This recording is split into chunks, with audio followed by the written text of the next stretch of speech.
80s heralded a decade of social upheaval when the world was turned on its head.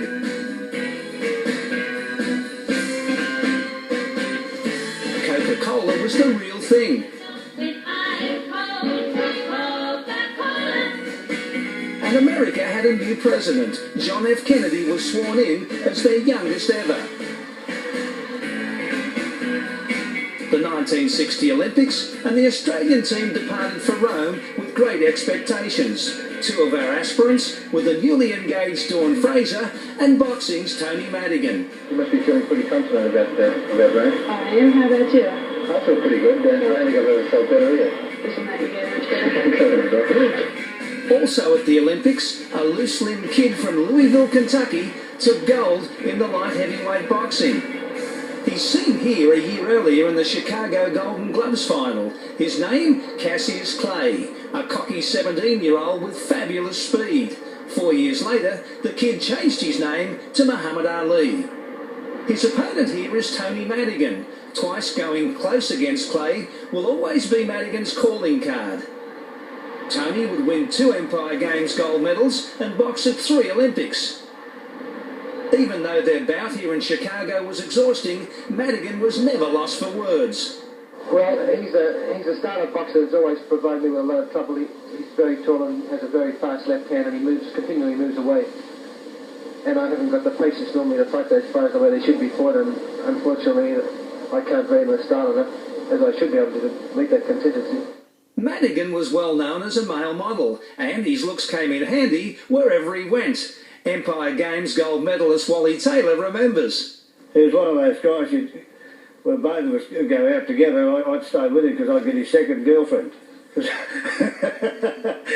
Because he was the best woman winner in the world, I think. For 12 years, Madigan was Australia's most celebrated amateur. His parents were dentists, but he started knocking teeth out after learning boxing from the old champ Huey Dwyer. Madigan had a long-running feud over 4 fights with a rough-and-tumble boxer from Newtown, Fred Casey. Fred reckons he was dudded in the first one, a trial for the 1962 Perth Empire Games. It's a funny thing, I put 7 stitches in Tony's eye in the first round, and I don't know, just something happened in the fight. I certainly won it. I thought I won the fight as it was anyhow, but I've never seen an amateur fight go with 7 stitches, and then they let him fight Apple McQueen next night in the final as well. And then at the end of the tournament, they wanted to give me the best loser.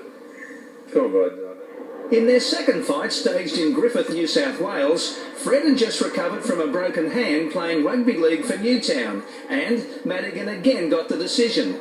But in this bout in Melbourne, Casey, in the dark singlet, won a place on the 1964 Olympic team by gaining his revenge. Casey won on points and then won a 4th fight over Madigan, making their final tally 2 apiece.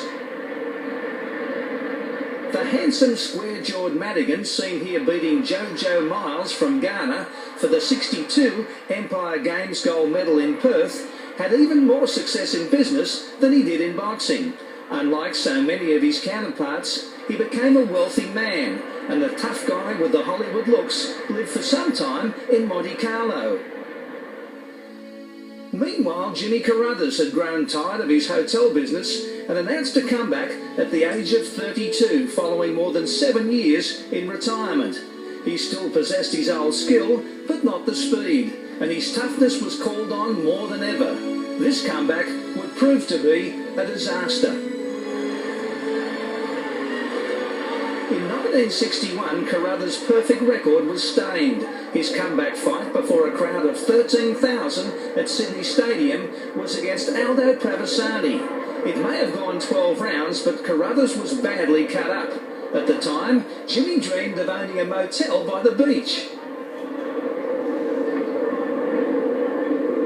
I picked a nice spot up the coast, and the bank manager said, well, you're going to need some more money.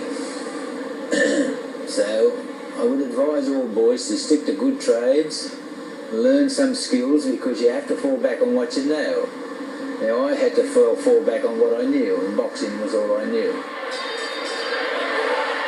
In the crowd that night, licking his lips, was Wally Taylor. and I thought I'd be able to beat Carruthers in myself. You know, like you don't know until you get in the ring. But when I saw the fight, I thought I could win the fight.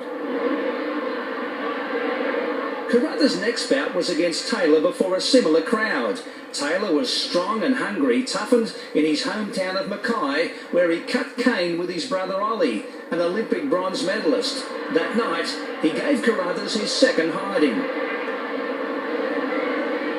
So I was young. I was 21, 22, and Carruthers was about 28, 29, 30, something like that. But I was always a confident type fighter, and I didn't think anybody on a comeback could beat a 21-year-old up-and-coming young fella, you know. Carruthers copped more defeats, a bad beating from American Don Johnson, and a couple of more humiliations before finally retiring to a health food business in Sydney.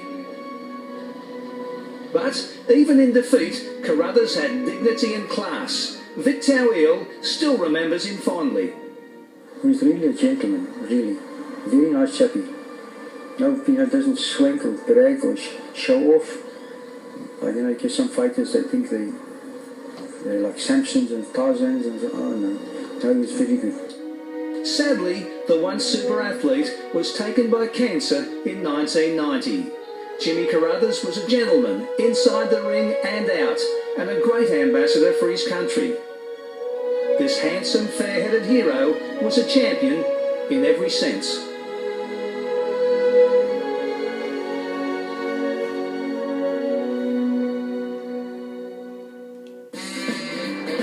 The 1960s